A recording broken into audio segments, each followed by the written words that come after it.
10 जून 2024 को बेंगलुरु के एक थाने में 3 लोग आते हैं और पुलिस वाले से कहते हैं कि कल जो आपको लाश मिली थी, आप जिस कातिल की तलाश कर रहे हैं वो तीनों कातिल हम लोग ही हैं। पुलिस इस बात से हैरान हो जाती है कि आज तक तो कभी ऐसा हुआ नहीं कि कोई भी अपराधी खुद से सरेंडर करे जब तक कोई इस पर दबाव ना बनाया गया हो। लेकिन यहाँ पर पुलिस खुश भी होती है क्योंकि उन्हें एक बैठी बिठाई पकी पकाई खीर मिल गई थी। उस केस के लिए ज़्यादा उसे मेहनत करना नहीं पड़ा था। पुलिस अब उस केस के क्लोजिंग की तैयारी कर रही थी, जो रिपोर्ट है कोर्ट में पेश करने की तैयारी कर रही थी। इसी बीच उनका एससीपी आ जाता है और उसी केस के बारे में जांच पड़ताल करता है, पूछताछ करता है। तब पुलिस वाले कहते हैं कि ऐसे ऐसे 3 लोग आए और उन्हें जुर्म एक्सेप्ट कर लिया। अब एससीपी को ये बात हैरान करती है कि ऐसा कैसे हो सकता है। फिर एससीपी तीनों लोगों को बुला के अलग अलग से पूछताछ करती है, लेकिन तीनों लोगों का बयान मैच नहीं कर रहा था। एससीपी को लगता है कि जरूर दाल में कुछ काला है। अब पुलिस इन तीनों लोगों का मोबाइल नंबर का लोकेशन और मोबाइल का सीरिया निकलवाने का प्रयास करती है, साथ में जो लाश मिली थी उसका भी सीरिया निकलवाती है।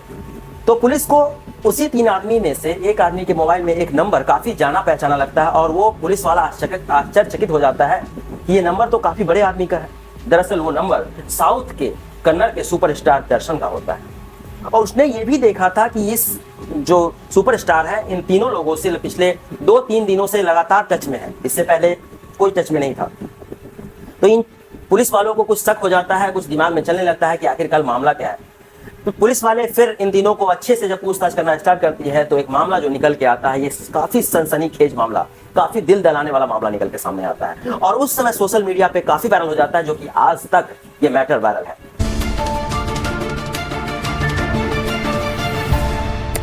नमस्कार, प्रणाम, मैं प्रकाश स्वागत करता हूं अपने चैनल में। आज की जो सच्ची घटना मैं आपको बताने जा रहा हूं, ये सच्ची घटना है बेंगलोर का। कर्नाटक का जो राजधानी है बेंगलोर, वहां का एक जगह है कामाक्षी। इससे पहले आप लोग से आग्रह है कि मेरे चैनल को सब्सक्राइब करें, लाइक करें और शेयर करें। और ये कहानी इतनी दर्दनाक है कि आप पूरा देखें तब समझ में आएगा। तो हम लोग कहानी की शुरुआत करते हैं। दरअसल 9 जून 2024 दिन रविवार, उस दिन आपको याद होगा कि इंडिया और पाकिस्तान का मैच चल रहा था सुबह सुबह के समय में अमेरिका के न्यूयॉर्क शहर में। और वहां अमेरिका से दूर यहाँ बेंगलोर में एक डिलीवरी बॉय डिलीवरी करने जा रहा होता। तो वही जगह जो कामाक्षी है, वहां पे जब पहुंचता है तो डिलीवरी बॉय को एक नाले के पास कुछ कुत्ते नजर आते हैं जो भौंक रहे थे और डिलीवरी बॉय को कुछ समझ में आता है कि शायद वहां पे कोई आदमी लेटा हुआ है, चाहे पड़ा हुआ है। वो डिलीवरी बॉय पास में जाता है और कुत्ते को पहले भगाता है तो वो देखता है कि एक आदमी की लाश पड़ी हुई है। डिलीवरी बॉय फौरन पुलिस को कॉल करता है, पुलिस आती है।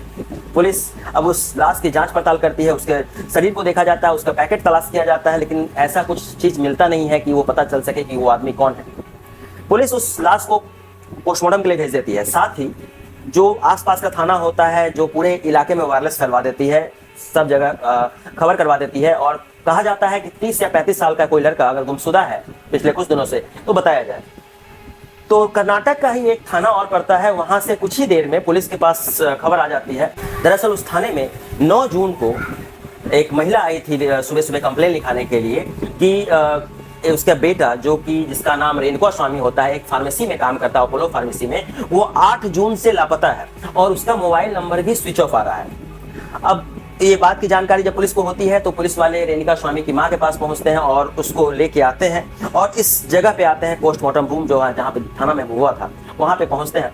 तो वो महिला जो होती है जाके देखती हैं तो लाश को देख के और सबसे पहले तो अपने बच्चे के कपड़े को देख के समझ जाती है कि वो उसी का लड़का है। वो माँ वहीं पे रोने लगती है, बिलखने लगती है। उसका बेटा 8 तारीख को ड्यूटी गया था अपोलो में काम करने के लिए, दवाई के शॉप में। पुलिस के सामने एक लाश तो मिल ही चुकी थी और एक नाम भी निकल के सामने आता है, रेणुका स्वामी, जिसकी उम्र 33 साल।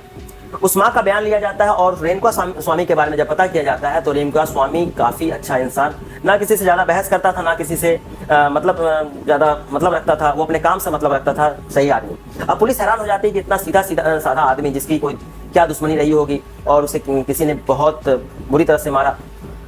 अब पुलिस तो परेशान थी और साथ ही साथ कुछ दिनों बाद उस लड़के का पोस्टमार्टम रिपोर्ट निकल के आता है।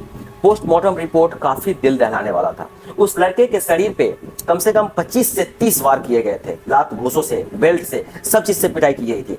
उससे भी दिल दहलाने वाला बात, उसके जबड़े तोड़े गए थे और उससे भी दिल दहलाने वाला बात, उसका जवान काटा गया था। अब पुलिस काफी हैरान हो जाती है कि इतना सीधा साधा लड़का इतना बुरी तरह से मारा गया होगा, जरूर कोई ना कोई मामला होगा, कोई गहरी दुश्मनी रही होगी जिसकी उसे मारा होगा। उसी समय बाद ये बात सोशल मीडिया में फैल जाती है, अखबारों के माध्यम से, न्यूज़ के माध्यम से, सोशल मीडिया के हर प्लेटफॉर्म पे फैल जाती है, सब जगह फैल जाती है। 10 जून 2024 को सवेरे 9 या 10 बजे के आसपास में 3 लड़के वो थाने में पहुंचते हैं, जिस थाने में लाश वो पुलिस लेके आई थी। तो उस थाने में पहुंच के वो पुलिस वाले से कहते हैं कि सर, जिस कातिल की आपको तलाश है, रेणुका स्वामी जो मरा है, उसका कातिल हम ही लोग हैं। दरअसल कुछ पैसों का लेन देन था उसके साथ और पैसे नहीं देने के कारण मैंने उसे मारा है। अब पुलिस वाले हैरान रह जाते हैं कि उसने अभी तक कोई ज़्यादा मैटर भी नहीं फैलाया या फिर कोई ये दिक्कत भी नहीं करी है कि उसे पता चले कि उसे इनकाउंटर करना है, चाहे कुछ ऐसा करना है, लेकिन फिर भी उसके पास वो कातिल आ गया। तो पुलिस आश्चर्य में पड़ जाती है कि ऐसा कैसे हो सकता है, लेकिन फिर भी पुलिस खुश होती है कि बैठे बिठाए बनी बनाई एक खीर मिल गई, उसे इस केस के लिए ज़्यादा मेहनत करने की जरूरत नहीं पड़ी। पुलिस अब इस चीज़ को लेके पूरा क्लोजिंग का तैयारी कर रही होती है, चार्जशीट बनाती है और इन सब चीज़ों को कोर्ट में पेश करने के लिए तैयार करती है। इसी बीच वहाँ का एक जो एससीपी होता है उस थाने को लेके, एससीपी वहाँ पहुँचते हैं और इसी केस के बारे में पूछताछ करता है। तो पुलिस वाले पूरी की पूरी बात बताते हैं कि सर ऐसे ऐसे 3 लड़के आए और उन्हें केस एक्सेप्ट कर लिया, लेकिन ये एससीपी को ये बात समझ में नहीं आ रही थी, उनके भी सर से ऊपर बात जा रहा था कि ऐसा कैसे हो सकता है। तो एक बार ये खुद से उन तीनों को इंट्रोग्रेट करना चाहते थे, पूछताछ करना चाहते थे, तो तीनों को अलग अलग पूछताछ करता है। जब तीनों से अलग अलग पूछताछ करते हैं तो लगभग बहुत सारी बातें जो है अलग अलग निकल के आती है। उन तीनों का बयान मैच नहीं कर रहा था। अब पुलिस को पूरा समझ में आ जाता है कि दाल में जरूर कुछ काला है, कुछ बड़ा झोल है। अब इन तीनों का मोबाइल लिया जाता है, इनका सीडिया निकलवाया जाता है और साथ में उस लड़के का भी मोबाइल का नंबर लेके सीडिया और लोकेशन निकलवाया जाता है और पता किया जाता है कि ये लोकेशन में ये लोग तीनों साथ में थे कि नहीं थे। और साथ ही जो सीडिया मोबाइल का निकलता है और मोबाइल नंबर्स में निकलता है, तो सीडिया निकलने के बाद उसमें से एक आदमी का जो मोबाइल में नंबर निकलता है, वो नंबर पुलिस देख के हैरान रह जाती है। वो नंबर किसी बहुत ही वीआईपी आदमी का था और उस नंबर से पिछले 2 दिनों ही से ही बात हो रही थी। 2 दिन से पहले बात नहीं हुई थी और अभी सवेरे तक जब तो वो आया था तब तक वो बात चल रही थी। अब एससीपी जो है फिर से इन तीनों लोगों के साथ अलग से पूछताछ करना स्टार्ट करते हैं और अपने तरीके से, क्योंकि वो लोग झूठ बोल रहे थे, तो अपने तरीके से जो पूछताछ करना स्टार्ट करते हैं तो एक मामला, जो एक कहानी निकल के सामने आती है, वो एक काफी दर्दनाक कहानी होती है। क्योंकि उसमें से एक आदमी टूट चुका था, उसको जो उसके साथ हुआ था वो टूट चुका था, उसने पूरी कहानी बताई और ये कहानी सुन के सबके पैरों तले से जमीन खिसक जाती है और रोंगटे खड़े हो जाते हैं। तो हम लोग बात करते हैं दर्शन सुपरस्टार। साउथ में जितने भी एक्टर होते हैं उनको लोग भगवान की तरह पूजते हैं। आपने देखा होगा कि बहुत सारे एक्टर्स के मंदिर बने हुए हैं, मंदिरों में उनकी पूजा की जाती है, ऐसे होता है। और जितने भी स्टार होते हैं उनकी अलग अलग एक फैन फॉलोइंग होती है।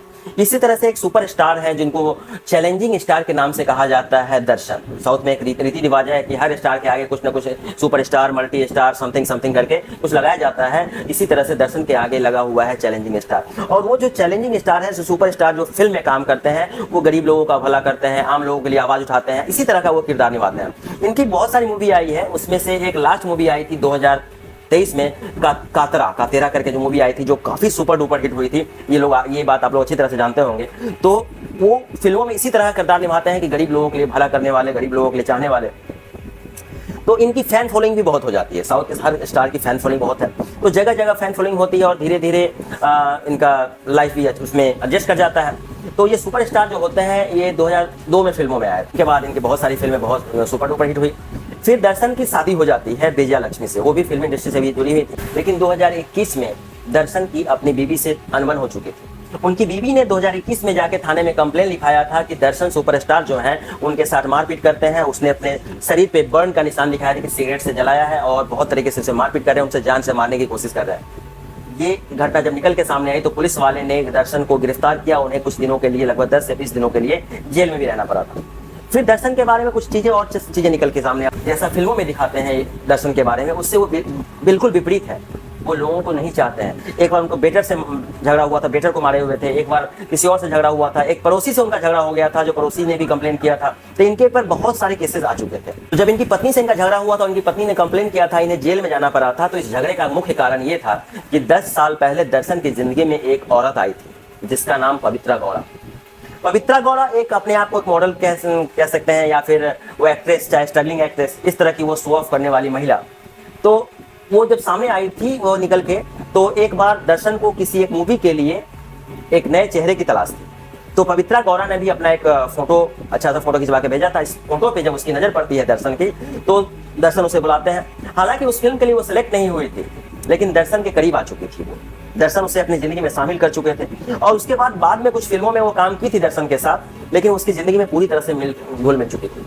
और पवित्रा गौड़ा का भी एक अलग ही कहानी है। पवित्रा गौड़ा की भी एक शादी हो चुकी थी, उसकी एक बेटी थी, लेकिन उसके पति के साथ अनबन हुई, उसके पति के साथ नहीं पटने के कारण वो अपने पति से अलग हो जाती है। अब वो दर्शन के साथ रहना स्टार्ट करती है। धीरे धीरे समय बीत रहा था और दर्शन पे बहुत सारे फिल्मों भी बना रहे थे, लेकिन दर्शन के जो रियल लाइफ है वो रियल लाइफ में बहुत सारे उल्टा सीधा काम करते हैं, जिसके बारे में मैंने आपको बताया। वो फिल्मों से काफी विपरीत काम करते हैं, एक विलन का किरदार निभाते हैं। फिल्मों में तो वो निभाते हैं हीरो का किरदार, जिससे उनकी फैन फॉलोइंग ज्यादा है, लेकिन रियल लाइफ में वो विलन का किरदार निभाते हैं। तो ऐसा करते करते जब समय बीत रहा था तो पवित्रा गौड़ा ने 2024 में एक फोटो शेयर किया, जिसमें वो दर्शन और अपनी बेटी के साथ थे और उसमें लिखा था अपने रिश्ते के 10 साल। ये बात जो है सोशल मीडिया पे काफी वायरल हो जाती है। इंस्टाग्राम पे रील उन्होंने डाला था इस चीजों को। तो कन्नड़ में क्या है, सुपरस्टार की मैं बात बताता हूँ। वो साउथ इंडिया में एक फैन फॉलोइंग, जिसके बारे में आपको बताया कि बहुत सारे फैन फॉलोइंग होते हैं। तो सुपरस्टार जो मल्टी स्टार चलेंगे स्टार जो दर्शन है, उनके भी फैन फॉलोइंग बहुत ज्यादा। तो उनके जो फैन फॉलोइंग होते हैं वो 2 हिस्सों में बढ़ जाते हैं। उनको प्यार करते हैं, उनको भगवान मानते हैं, लेकिन वो फैन फॉलोइंग 2 हिस्सों में बढ़ जाते हैं। तो उसमें एक फैन फॉलोइंग ये होते हैं कि 2 दर्शन की लाइफ है, उनकी एक दूसरी बीवी है, कोई बात नहीं है। लेकिन कुछ फैंस ऐसे होते हैं जो कि कहा कि नहीं, उनको अपनी बीवी के साथ धोखा नहीं देना चाहिए। दर्शन हमारे भगवान है, हमारे सुपरस्टार है, किसी को धोखा नहीं दे सकते। जो पवित्रा गौड़ा जो बार बार पोस्ट कर रही थी, तो इस चीज को लेके कुछ फैंस बहुत नाराज होते हैं, लेकिन अपने भगवान को छोड़ते नहीं है। इसी में एक फैन आता है जो कि डाई हार्ट फैन जिसको कह सकते हैं, जिनका नाम रेणुका स्वामी, जो बेंगलोर में ही रहते हैं, फार्मेसी शॉप चलाते हैं, बहुत ही नेचर के अच्छे। वो एक दर्शन के काफी अच्छे फैन होते हैं, लेकिन वो फैन जो है दूसरे वाले कैटेगरी में। दूसरे वाले कैटेगरी मतलब कि दर्शन जो कर रहे हैं, पवित्रा गौड़ा कर रही हैं और जो उनके साथ रिलेशन है, तो इस चीज के वो खिलाफ होते हैं। दर्शन को भगवान मानते हैं, लेकिन उनका भगवान ऐसा नहीं करना चाहिए, तो इस चीज के लिए वो खिलाफ होते हैं। उसके बाद वो सोशल मीडिया पे, इंस्टाग्राम पे एक दूसरे आईडी बना के पवित्रा गौड़ा जो पोस्ट डालती है दर्शन के साथ, उस हर पोस्ट पे वो उल्टा सीधा कमेंट करते हैं कि तुम्हें ऐसा नहीं करना चाहिए, तुमने एक परिवार को तोड़ दिया, तुम किसी के पति पत्नी की जिंदगी में आ गए, उनका एक बच्चा है, इस तरह का कमेंट करते हैं। तो पवित्रा गौड़ा ये सारी की सारी कमेंट जो है दर्शन को जाके दिखाती है, तो उस चीज के लिए दर्शन ज्यादा नाराज नहीं होता है। उसी बीच में एक बार फिर से पवित्रा गौड़ा ने एक पोस्ट किया, इस पे ये रेणुका स्वामी काफी नाराज हुआ और नाराज होने के बाद एक गलत सलत उल्टा सीधा पोस्ट करके लिख दिया, उस पर कमेंट कर दिया, जिसमें उसने गाली गलौज सब लिख दिया, अब सब लिख दिया और कुछ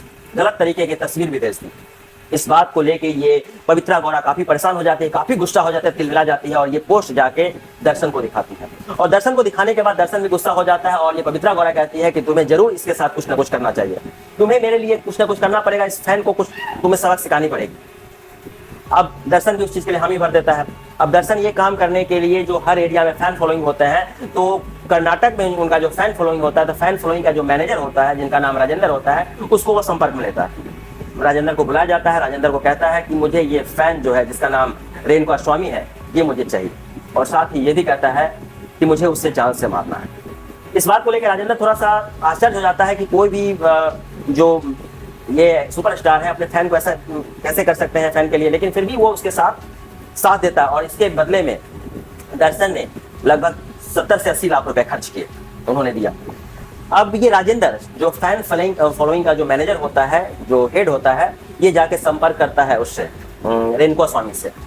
रेणुका स्वामी को भी किसी तरह से वो झांसे में लेता है और उससे जाके मिलता है और ये दोनों की जान पहचान हो जाती है। हालांकि वो कहता है, रेणुका स्वामी कहता है, आप तो फैन फॉलोइंग के मेंबर हैं, हेड हैं आप, तो आप मेरे भगवान से कभी मिलाओ मुझे। इस बात को लेके वो कहता है कि हाँ भाई मैं मिलाऊंगा, दर्शन से जरूर मिलाऊंगा, सुपरस्टार से जरूर मिलाऊंगा। एक दिन की बात होती है, 8 जून 2024 की बात है। ये राजेंद्र उसके पास पहुंचता है कि तुम्हें दर्शन सर से मिलना है, तो वो हामी भर देता है और कहता है कि हाँ ठीक है चलेंगे मिलने के लिए। उसके लिए एक गाड़ी पहुंचती है, गाड़ी में 3 आदमी पहले से होते हैं और उसके बाद उस आदमी रेणुका स्वामी को बिठाया जाता है गाड़ी में। रेणुका स्वामी को लेके हुए लोग कर्नाटक के ही कहीं दूर एक फैक्ट्री टाइप का होता है, वहां पे पहुंचते हैं। वहां पे पहुंचने के बाद जैसे ही वो एंटर करते हैं, उनके रेणुका स्वामी के सर पे बहुत जोर से वार किया जाता है और ये तीनों के तीनों लोग इन्हें बहुत बुरी तरह से पीटना स्टार्ट कर देते हैं। ये फिलहाल कुछ समझ पाता कि इनके साथ क्या हो रहा है, ये समझ ही नहीं पाता कि क्यों ऐसा मार रहे हैं। वो बार बार कह रहा है कि तुम मुझे क्यों मार रहे हो, ऐसा क्यों कर रहे हो। उसे मारते मारते बेल्ट से लात घोंसे से बेहोश हो जाता है। थोड़ी देर बाद उसकी जब होश खुलती है तो वो देखता है कि उसके सामने सुपरस्टार मल्टी स्टार दर्शन खड़े हैं।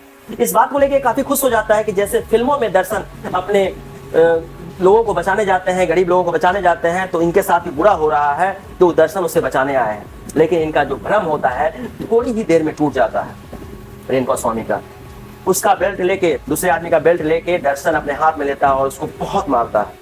और उसे मार रहा था। इसकी आंखों से आंसू नहीं आ रहे थे, बल्कि वो बार बार यही सोच रहा था, जिसे उसने भगवान माना, जिसे उसने पूछा, जिससे मिलने के लिए इतना बेताब है, उसने उसके साथ ऐसा कर रहा है, वो मार रहा है। उसे सिगरेट से जला जाता है, बेल्ट से मारा जाता है, और कहा जा रहा है करंट भी लगाया जाता है। फिर दर्शन वहां से निकल जाते हैं और कह देते हैं इसे खत्म कर दो। अब इसे खत्म कर दिया जाता है।